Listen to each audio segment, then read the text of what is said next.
Hi, I'm Matthew Kelly, and welcome to Dynamic Catholic Presents.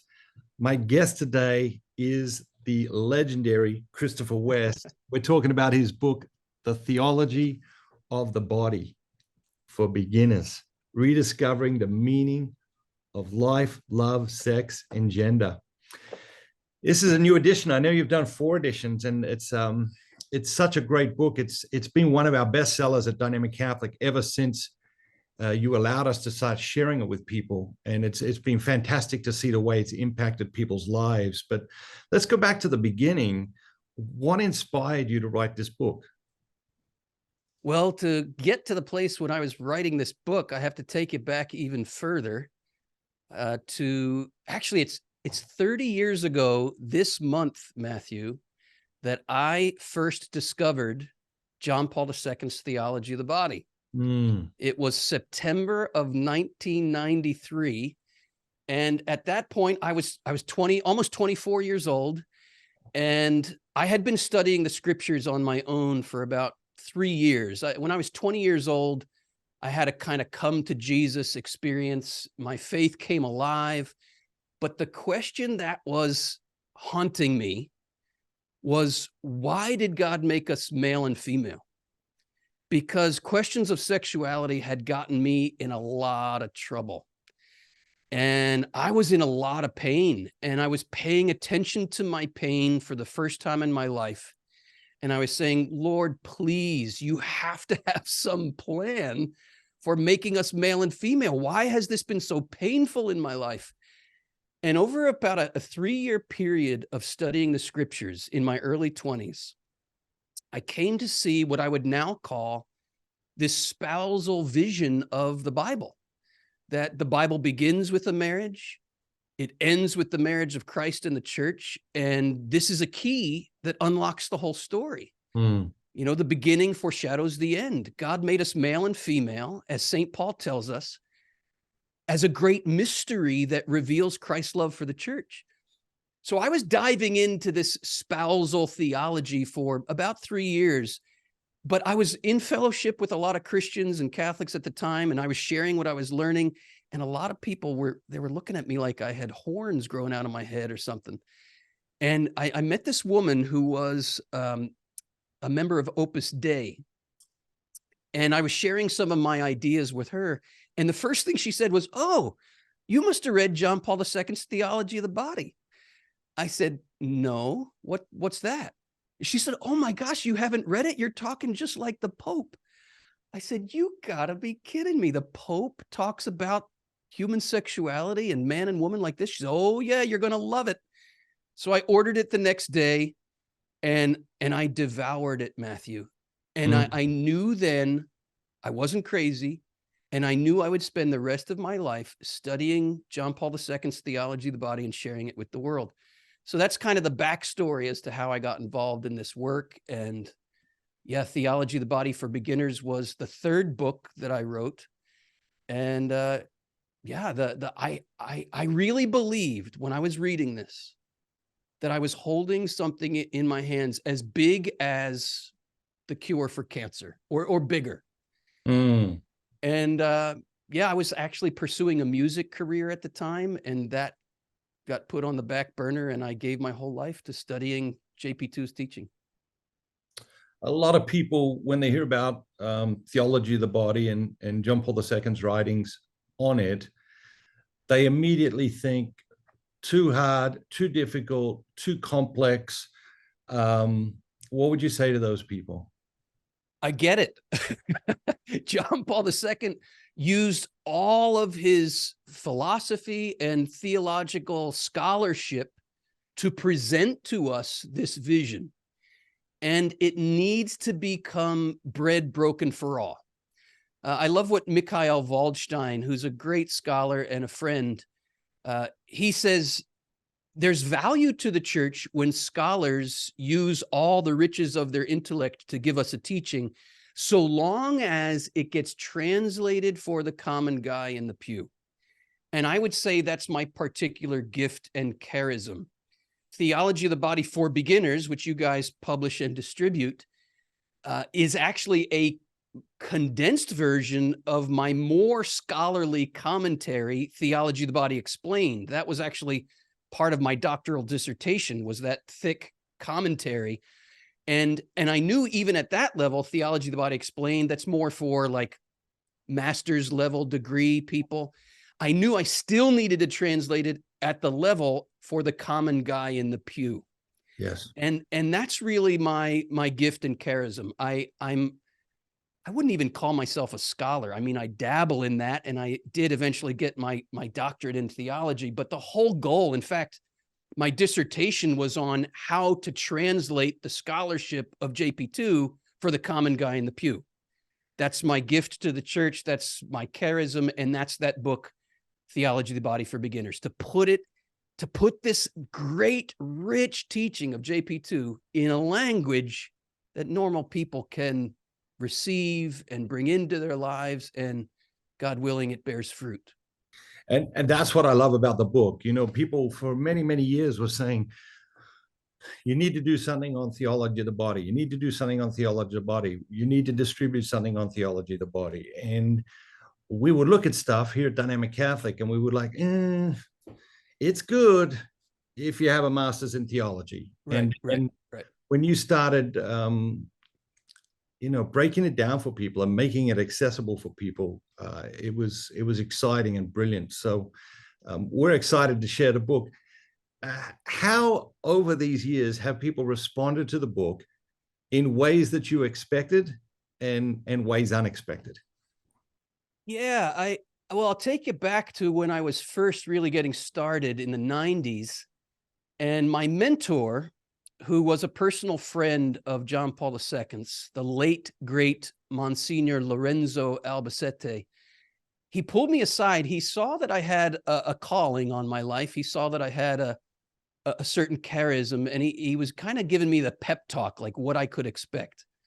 And he said, Christopher, if you are faithful to what John Paul II has given us, you will experience, lots of people who love what you do, and it'll change their lives. Kind of the prostitutes and the sinners, so to speak, will convert. But he says you will be violently attacked as well from within the church, and the attack will come primarily from the right, not from the left. And I remember when he said that, I was like, I wouldn't have expected that. And my experience of doing this work over nearly 30 years has proven that to be true. Whenever you bring, I laugh because it's the kind of subjects you never bring up at the family reunion, God and sex. You don't talk about God, you don't talk about sex, you especially don't talk about the two together, because you're going to be stirring the pot, right? The hornet's nest is going to get stirred up when you bring these two subjects together. And I've given my whole life to talking about these two things together. Yes. And so on the one hand, in a sexually broken and wounded world, this is a healing balm for those who are ready to receive it. It's like oil on our wounds. And that has been, Matthew, as you know, as an evangelist yourself, you know how rewarding that is when you plant that seed. And you and I have both been at it for decades. So we have the perspective to look back. And I'm sure this happens in your life too, like seeds that you planted 25 years ago, 30 years ago, somebody will write you a letter or send you an email and say, I came to your event in 1996, and this is what it's done in my life since. That has been so rewarding. I'd say in the last 5 to 10 years has been the time frame in which I've started to see the fruits of the seeds I planted decades ago. That is incredibly rewarding. And of course, we don't see most of this until the other side. Yes. And we know, as the parable goes, you spread that seed. Some of it falls on good soil and it bears a harvest. Other falls among thorns. Other falls on the rocky soil. So I see all of that. But I might say the thing I've heard the most from people who either read Theology of the Body for Beginners or come to a course that we teach at the Theology of the Body Institute or attend a seminar, the most common response I get, and it was my response when I first encountered JP2's teaching, is I went to Catholic schools my whole life and never heard this. Why not? And yeah, that we do have to ask, why not? Why aren't we hearing this? And you know, if I'm going to give the most charitable answer, I would say, hey, yeah, this is a new teaching, and it's going to take time for this to trickle down. If I were to give a more, I don't want to be cynical, but maybe as I look at the underbelly of what's going on in the church, we are in crisis mode. You know this as well as I. And you and I are responding, we've given our lives to responding to the same catechetical and educational crisis that the church is facing in the modern world. So, yeah, wherever the seeds go out, the birds of the air want to swoop down and take those seeds away. The seed goes out, and the enemy also plants seeds to choke that life off. And man, when you're talking about the great mystery of Ephesians chapter 5, which is where St. Paul himself links the union of man and woman with the union of Christ and the church, Paul himself says right in the next chapter, Ephesians 6, you want to live what I was just talking about? Get ready for a war. And we have to put on the armor of God to fight the good fight here. And I've always found it fascinating, Matthew, that the first piece of armor St. Paul says we have to don, it's not the helmet of salvation. It's not the shield of faith. The first thing we have to do, according to St. Paul, to win the spiritual battle, we have to gird our loins with the truth. Because this is where the battle is. The battle is right here in our creation as male and female. St. John Paul II tells us that the union of man and woman, the whole reality of marriage and family life, this is a quote from his letter to families. He says, the union of man and woman, the whole reality of marriage and family, places us at the center of the great battle between good and evil, life and death, love and all that is opposed to love. You know it as well as I, Matthew. We in the modern world are facing an all-out war against the meaning of our creation as male and female. So for someone who's never heard of theology of the body, their interest is piqued now. How would you describe theology of the body as briefly as possible, and what is it going to do for somebody? Yeah, well, let's just look at the phrase theology of the body. The translation is that our bodies, as male and female, tell the divine story. Well, what does that mean? What's the divine story? I love, this is probably my favorite quote from the Catechism. It's Catechism 221. God himself is an eternal exchange of life-giving love, Father, Son, and Holy Spirit, and he has destined us to share in that exchange.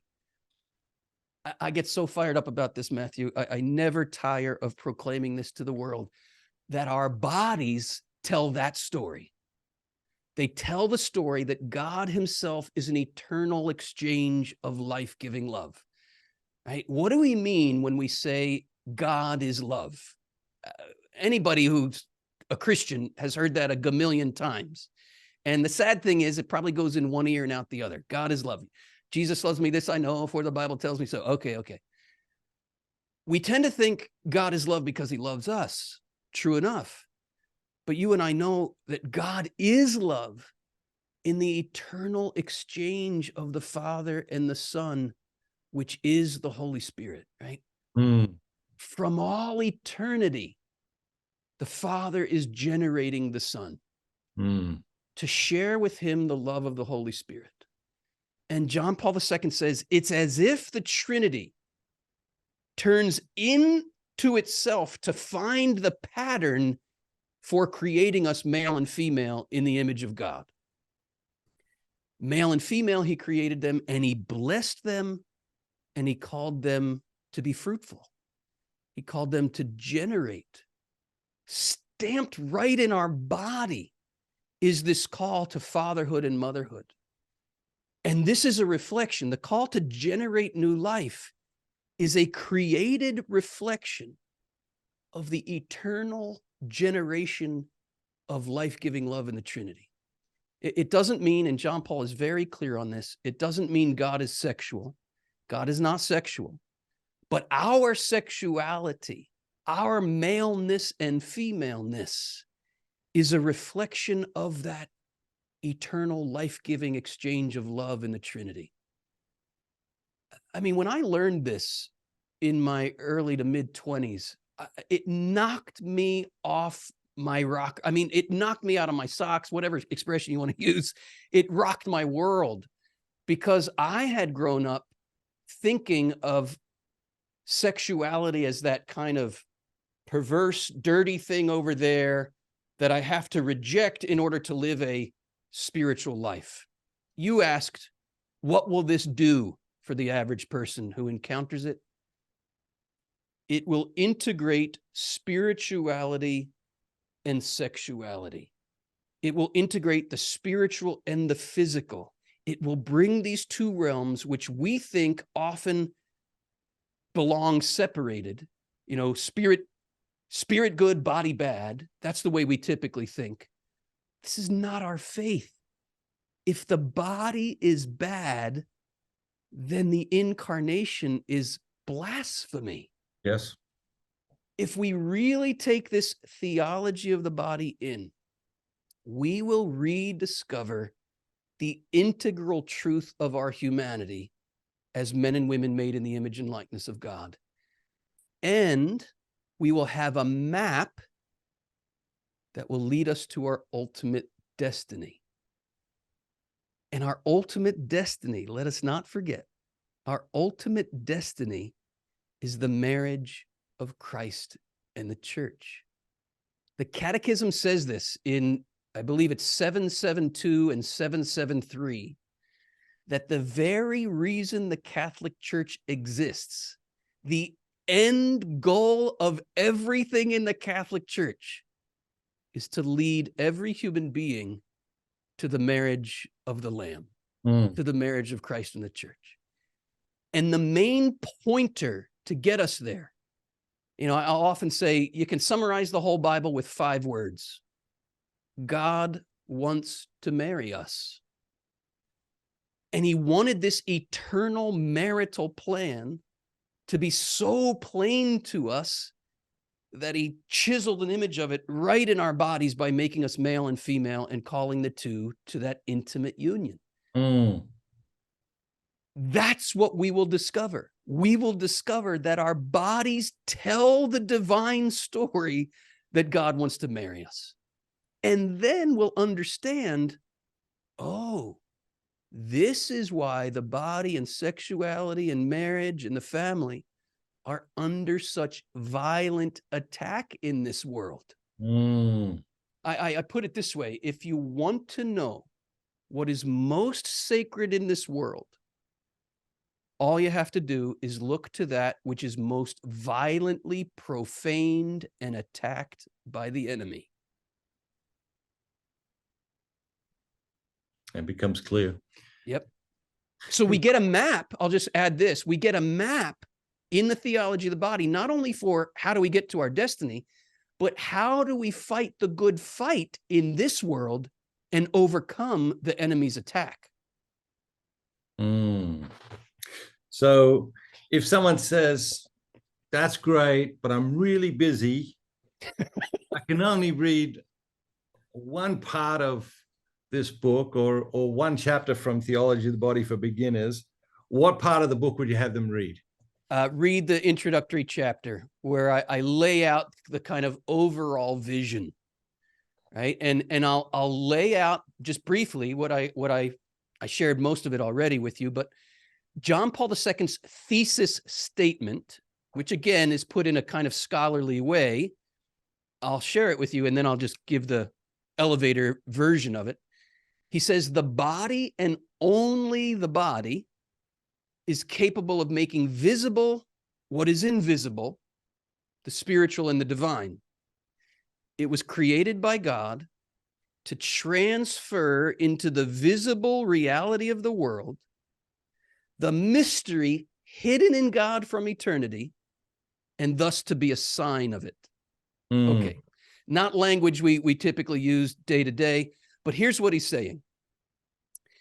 We cannot see God. God is invisible.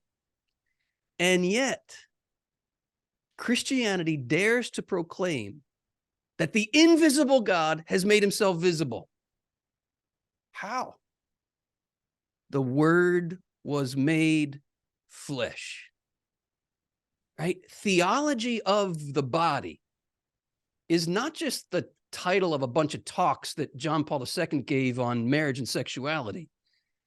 Theology of the body is the very logic of Christianity, because it's the incarnation that is at the center of everything we believe, right? John Paul II says, if it sounds strange to speak of the body as a theology, it shouldn't if we believe in the incarnation, right? Because through the incarnation, John Paul says, the body entered theology through the main door, right? The body, let's go back to the thesis statement. The body was created by God to transfer into this world the mystery hidden in God from eternity. What's the mystery hidden from God in eternity?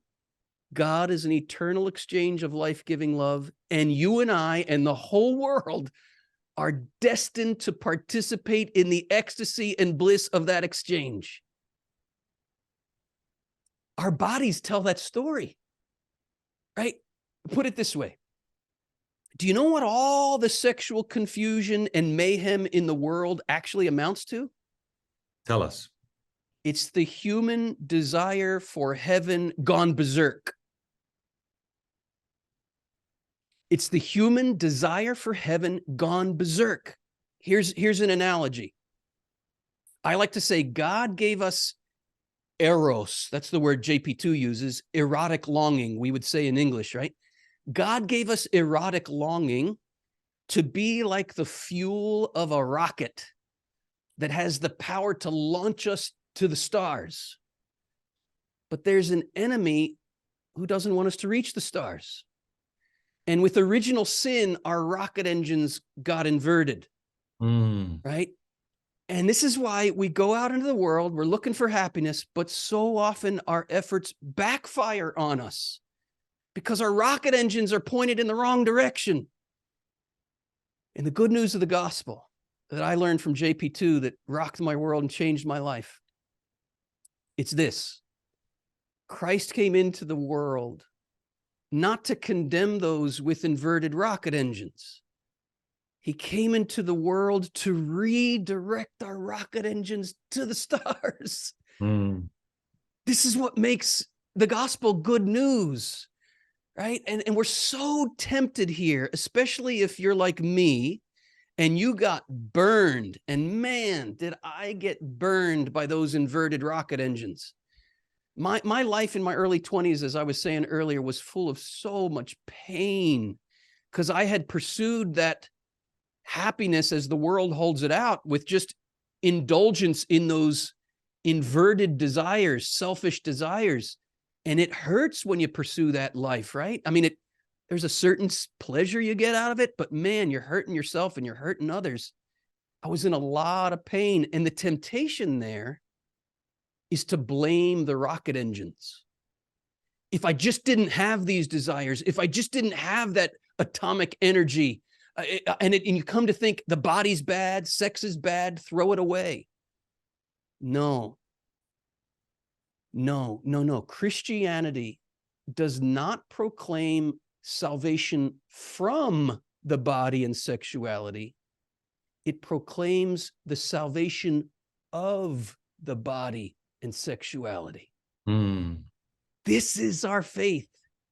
St. Paul called it the redemption of the body. Matthew, when I discovered that in JP2's teaching, total game changer. Yeah.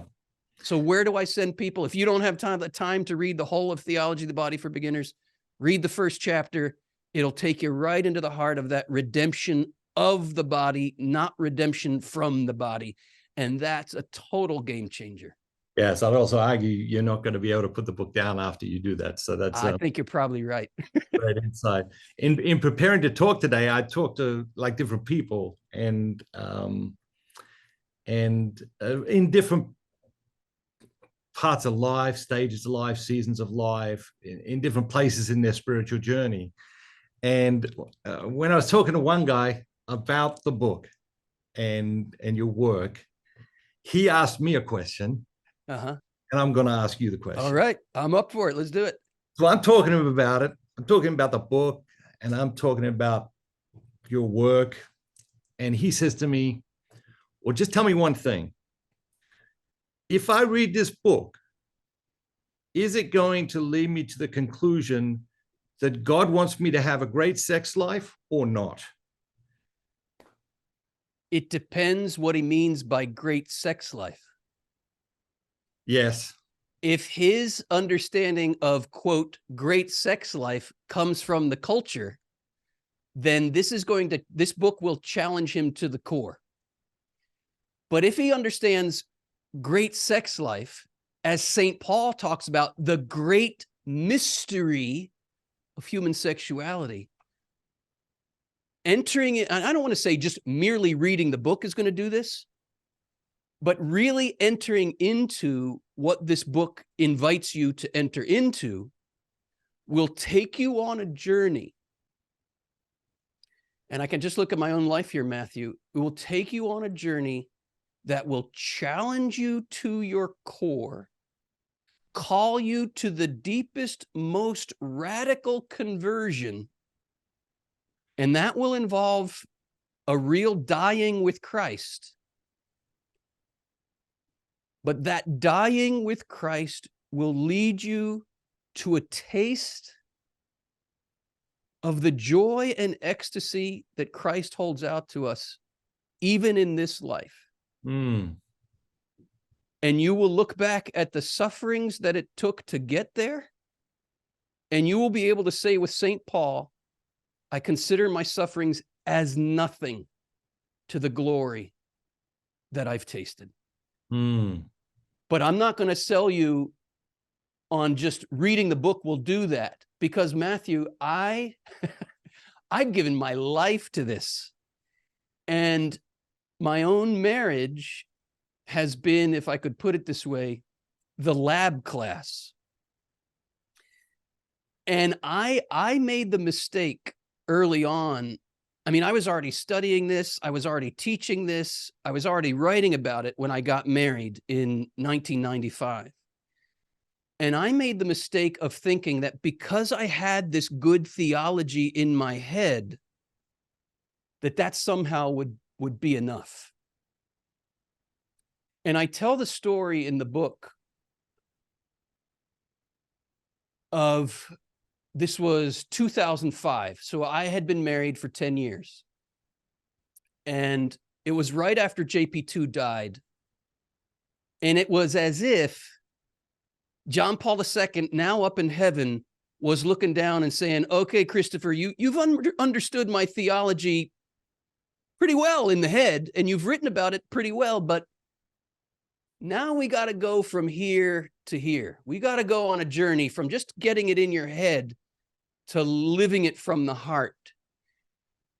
And right around the 10-year mark of my marriage, I was offered a very lucrative book deal from the biggest publishing house in the world in New York City, Random House.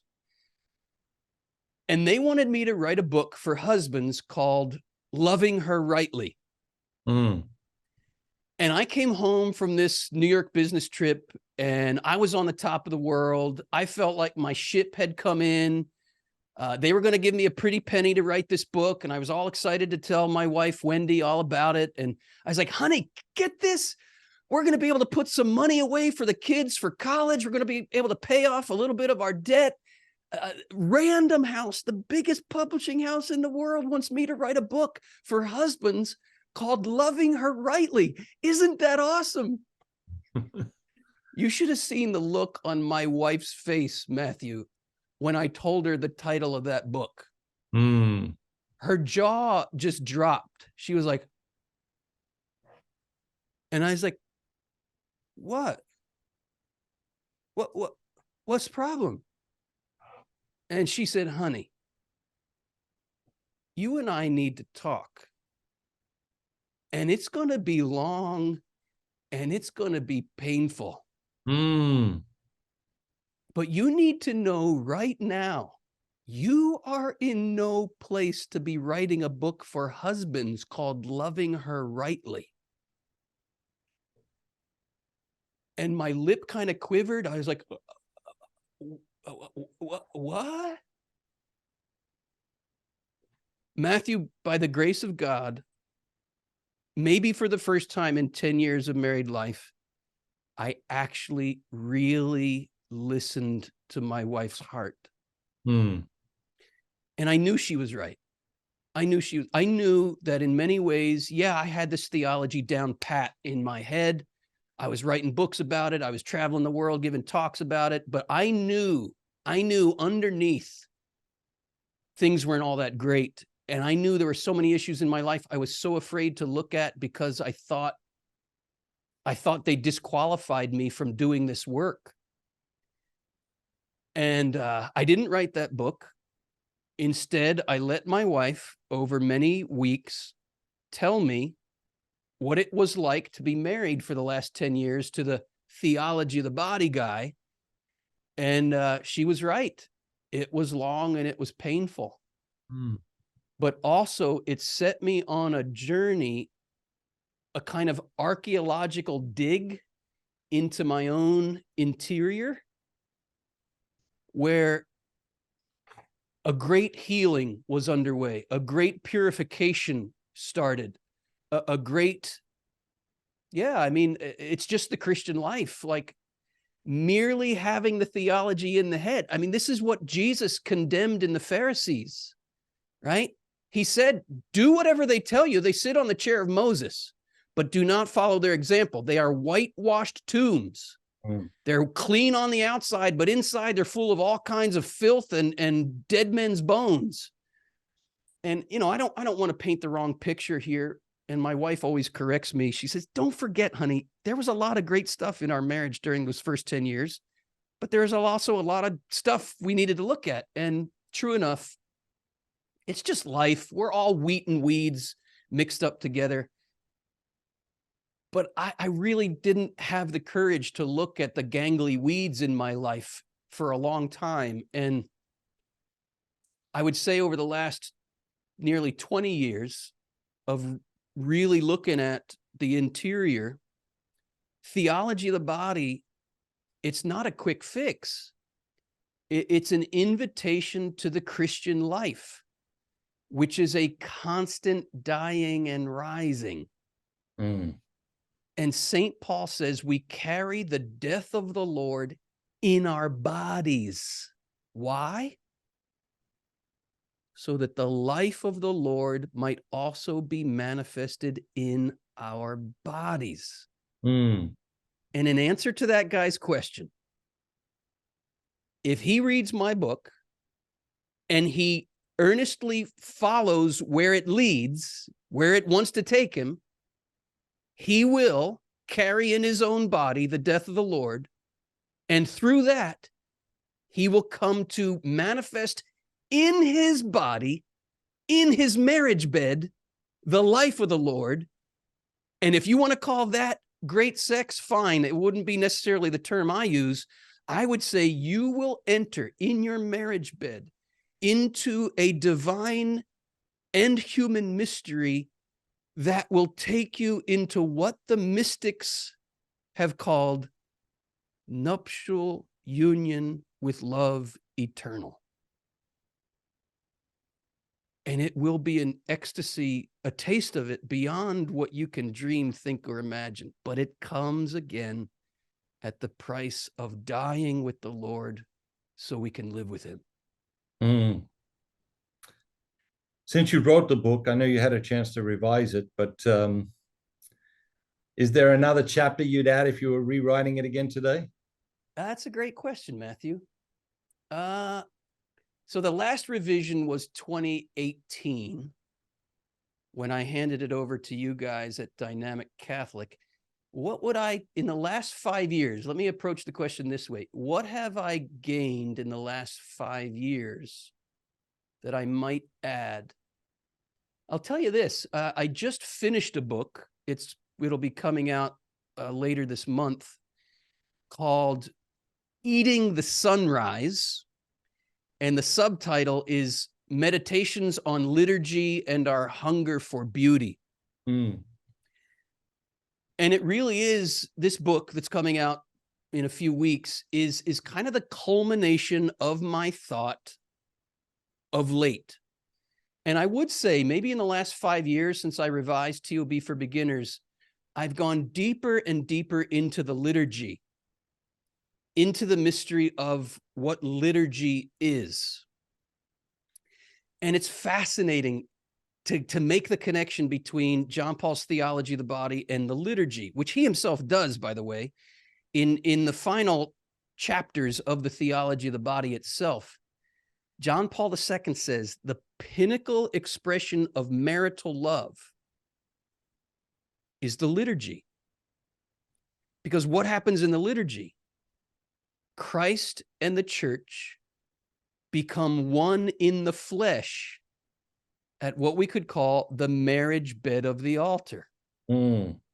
John Paul II tells us in the theology of the body that what happens in the liturgy is based on spousal love because Christ is the bridegroom and the church is the bride, right? What is the Eucharist? This is from John Paul's letter on the dignity and vocation of women. He says there that the Eucharist is the sacrament of the bridegroom and of the bride. Mm. We'll put it this way. And I do tell this story in the beginner's book. And really my new book called Eating the Sunrise is really an elaboration on this story.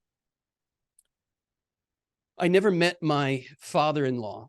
He died when my wife was a girl, but I admire him tremendously because of this story. He married my mother-in-law in the mid-60s. Thanks be to God, or I wouldn't have my wife or my kids. They married on a Saturday. They came together for the first time on their honeymoon, on their wedding night. And then the next morning, Sunday morning, they came to Mass for the first time as husband and wife. And coming back from receiving Holy Communion, my father-in-law was in tears. And his new bride said, "Honey, what is it?" And through his tears, he said, "For the first time in my life, I understood the meaning of those words. This is my body given up for you." Mm. Make no mistake about it. When all the lies of the enemy get untwisted, when the rocket engines get redirected towards the stars, we discover that the reason we are male and female and the reason the two are called to become one flesh is to point us to the mystery of the Eucharist. John Paul II tells us that these two sacraments, marriage on the one hand and Eucharist on the other, these two sacraments are so interrelated in the Christian life that there is a kind of marriage between these two sacraments, such that the Eucharist and marriage become, John Paul II says, one great sacrament, one great mystery, which means You cannot understand the Eucharist unless you understand marriage, and you cannot understand marriage unless you understand the Eucharist. Put it this way, and this is what my new book unfolds. And this is what I've really been praying on and entering into in the last 5 years. And this is an answer to your question, what would be a new chapter? There's a reason that the liturgical chaos of the last several decades has coincided with a sexual chaos. The two are profoundly intertwined. When we have no idea why God made us male and female and what marriage is, well, guess what the fallout of that's going to be? We're going to have no idea what the Eucharist is and what the Mass is as the sacrament of the bridegroom and the bride. Put it this way. You saw the survey, what was it, a few years ago, the Pew survey, something like 2/3 of Catholics in America don't even believe in the real presence of Christ in the Eucharist. Well, when 2/3 of the Catholics don't believe in the real presence, when the majority of Catholics are clamoring for women's ordination, when our churches are going through a new iconoclasm and are being redesigned based on practicality rather than sacramentality, and when we have no understanding of what the Eucharist even is, this is the sign that a liturgical chaos is reigning in the church. And that liturgical chaos is rooted in a sexual chaos. Again, John Paul II says it very plainly. We have no idea what the church even is in her union with Christ unless we understand why we are male and female and why the two are called to that union.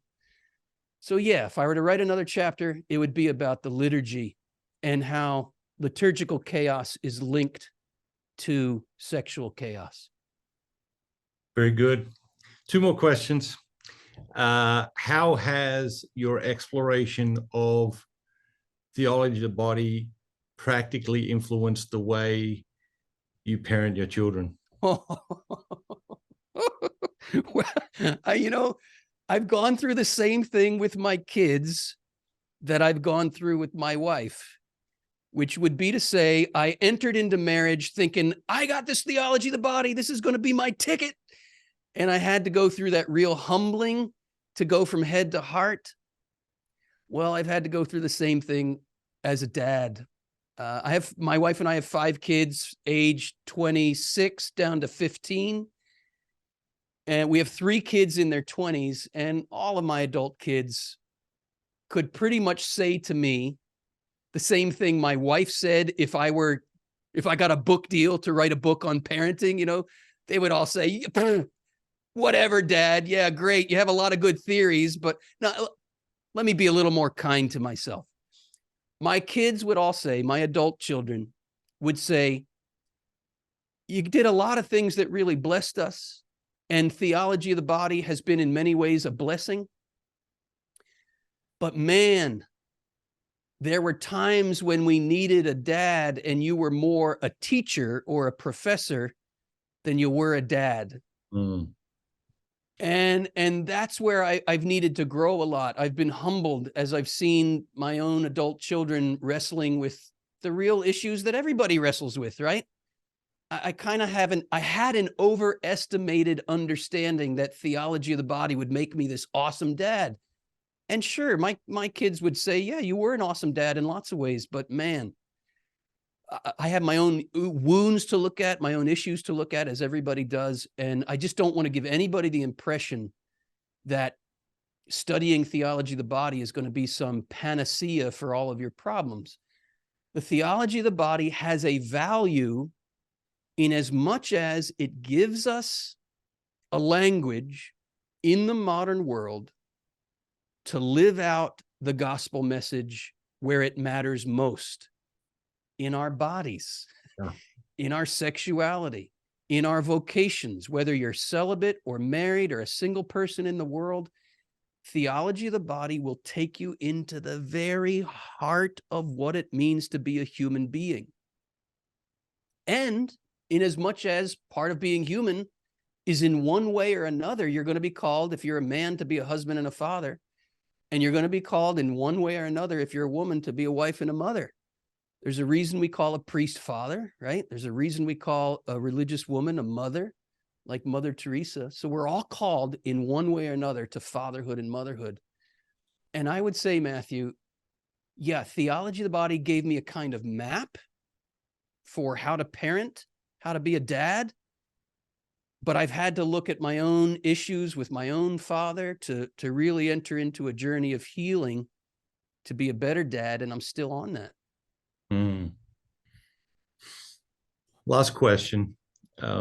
When you wrote Theology of the Body for Beginners, who were you hoping would read it? Well, I was hoping the whole world would read it. Isn't that what an author hopes when he writes a book? You know this, Matthew, right? I do indeed. We want we think we have something to say, right? And we think the whole world should hear what we have to say. And there's a little bit of, there's a little bit of genuine zeal there as an evangelist. I want the whole world to hear the gospel. And there's a little bit of arrogance there that I think I have the good angle on this that the whole world should hear. So again, I would say there's been a purification process there in my life where I've had to look at what are my motivations. But yeah, in the positive light, I wanted the whole world to read this book. And I still think if the whole world could hear what John Paul II presents as the Catholic faith itself in his Theology of the Body. I know this is hyperbole, but Jesus used hyperbole when he taught too, so I'm in good company. I've often thought if I could snap my fingers and the whole world really saw what the Catholic Church is teaching about the body and sexuality, that the most of the people in the pew today would leave and the rest of the world would come running in. And I know it's an exaggeration, but it has a point. And my point is this: who was it that was attracted to Jesus 2,000 years ago when he walked this earth? It wasn't the religious people, right? It was the prostitutes. It was the sinners. It was the tax collectors. Why? Because Christianity is for hungry people. And the great saints and the great sinners have something in common. They're both in touch with their hunger. What's the difference between the great sinners and the great saints? The great saints have found the banquet, whereas the great sinners are taking their hunger to what I call the fast food gospel. The secular culture's promise of immediate gratification. A lot of people in the pews today are living what I call the starvation diet gospel. And by that, I mean they've reduced religion to repressing desire and longing and just following a bunch of rules. This is not our faith. This is not our faith. Jesus does not say, go out into the main streets and invite people to starve. He says, go out into the main streets and invite everyone to the wedding feast. Right? Christianity is not a starvation diet. It's a wedding feast. Yeah. And if we could really present the wedding feast to the people who are going to the fast food, I think the world would come rushing in. Love it. My guest is Christopher West. His book, Theology of the Body for Beginners, Rediscovering the Meaning of Life, Love, Sex, and Gender. Thank you so much. It's great to be with you, and we really appreciate your time. Matthew, I just want to say to you, thank you for all you have done for the church. You may not know this, but you and I first met in 1994. You were giving a conference in Pittsburgh. It was a Marian conference. It was by the way, it was right at the time that I was reading Theology of the Body for the first time. And you gave a talk that I found inspiring. You were a young man on fire. You and I are now both older men on fire. But I remember I saw this young man stand up in front of all these people and proclaim the gospel with conviction. And afterwards, I went up to you and we had a little exchange. And yeah, you planted a seed. And I just want to say thank you, brother. I saw a young man who had given his life as a layman to share in the gospel. And I realized I think I'm called to this too. So thank you, brother, for all the seeds you have planted for all these decades. Keep doing it, brother. Keep doing it. You're fighting the good fight. Keep doing it. Thank you. I appreciate that. And I hope you'll come back and have another conversation with us in the future. I look forward to it. God bless you. Thanks, brother.